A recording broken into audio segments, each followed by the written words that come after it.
Hello दोस्तों, welcome back my YouTube channel संतूक बंदी।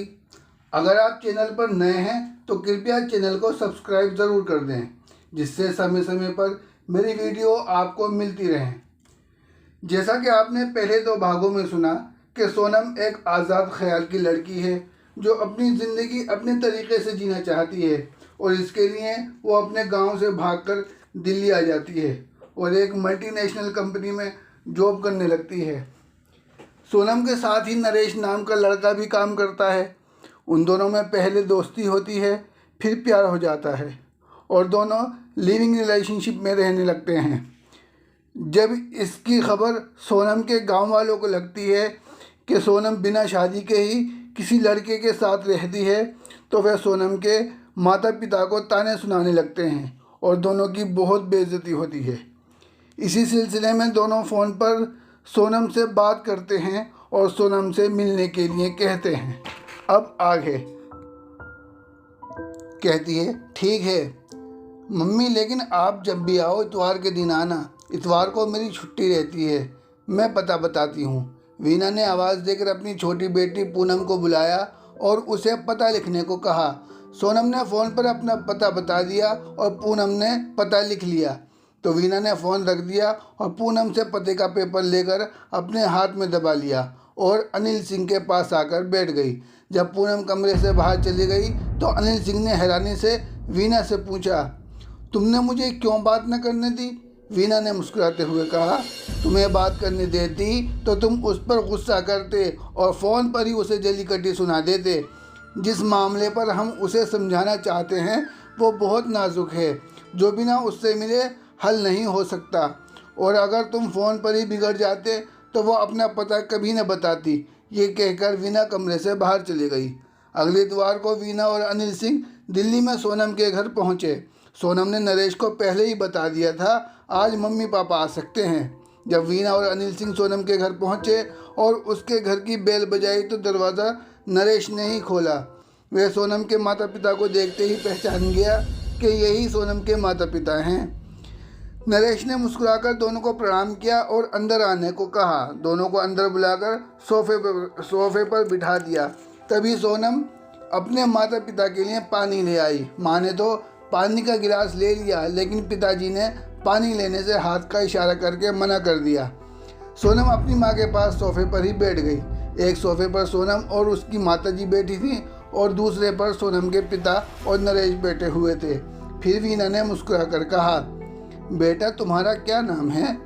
नरेश ने भी मुस्कुराकर कहा, जी नरेश।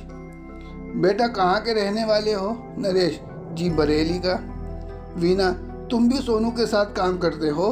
नरेश, जी माताजी, हम दोनों एक ही ऑफिस में काम करते हैं। वीना ने नरेश से कुछ और पूछने की कोशिश की तो अनिल सिंह ने वीना का हाथ पकड़ लिया और वीना समझ गई और चुप हो गई।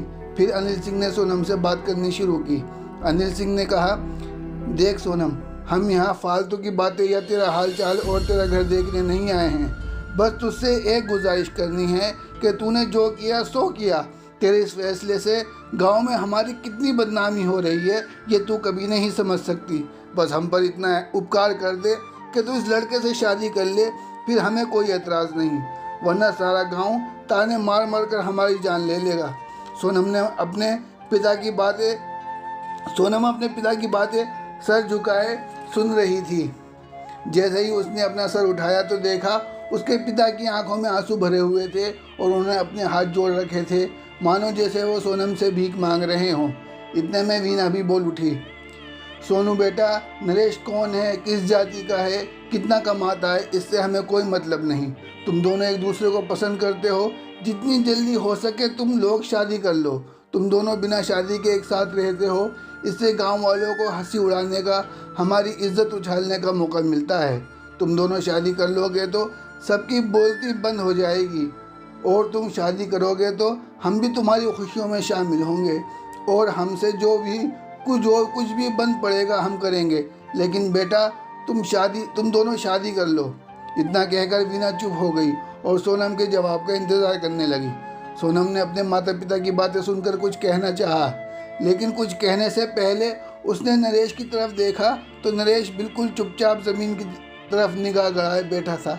जैसे किसी ने नरेश से उसकी सबसे कीमती और प्यारी चीज़ मांग ली हो।